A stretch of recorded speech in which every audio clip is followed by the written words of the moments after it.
Welcome to a short reflection by Sebastian Mathud on Canto 20 of Dante's Inferno.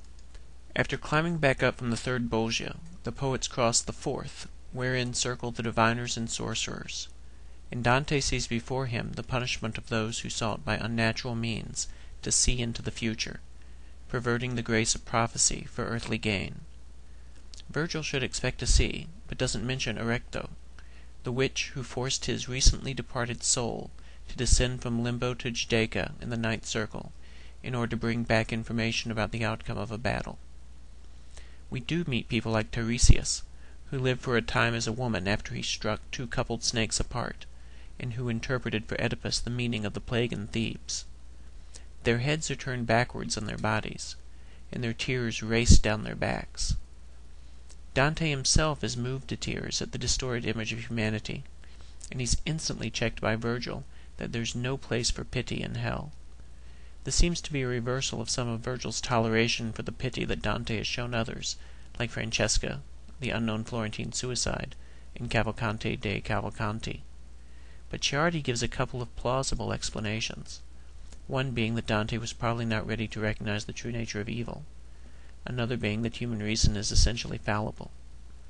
The more obvious reason, though, is that Dante's just entered the eighth circle, the sense of fraud and malice in the heart, the first truly and exclusively human sense, and there's no longer any room for any kind of pity or remorse.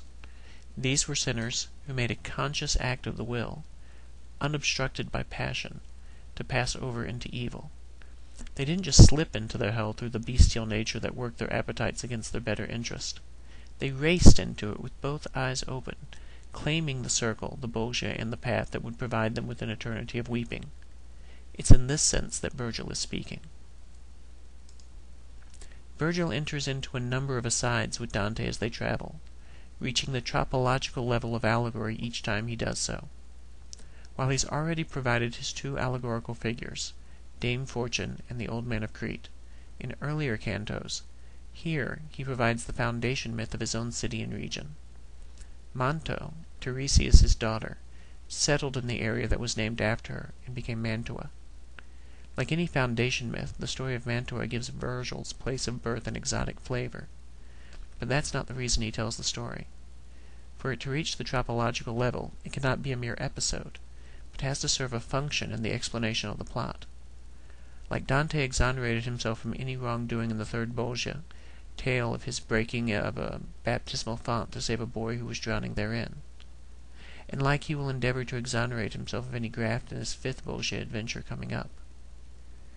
Virgil desires to exonerate himself, according to Dante scholar Mark Musa, of any claim to sorcery, an assumption that might have been made earlier in his tale of having been chosen by Erecto to bring a message about the future back from Judaica.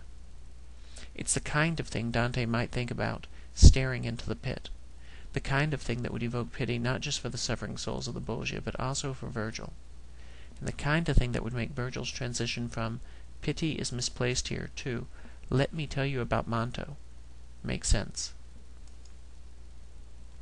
After I ran the Mardi Gras Marathon in New Orleans, I went to a beautiful mass service at St. Patrick's, only to walk out afterwards into a camp of gypsies who'd positioned themselves with their tarot cards around the park area just outside the church doors.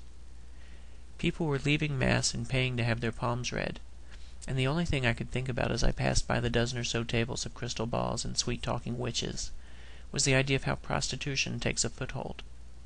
By this point in our travels through hell, we're starting to see that foothold in the increasing prostitution of those souls who lie therein.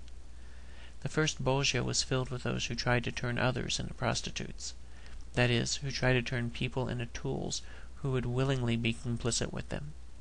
The second Bolgia included those who actually became these willing complicit tools by prostituting their affections. The third Bolgia included those who prostituted ecclesial power, and now the fourth those who prostituted their interpretive abilities.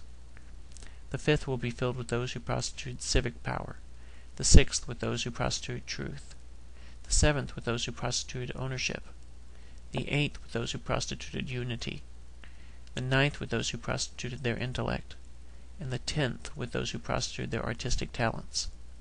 At the heart of malice, then, is a surrender of one's integrity, a slow and sure realization that one is being used, and a willingness not only to go along with it, but to profit by it as much as one can, even at the risk of losing one's soul.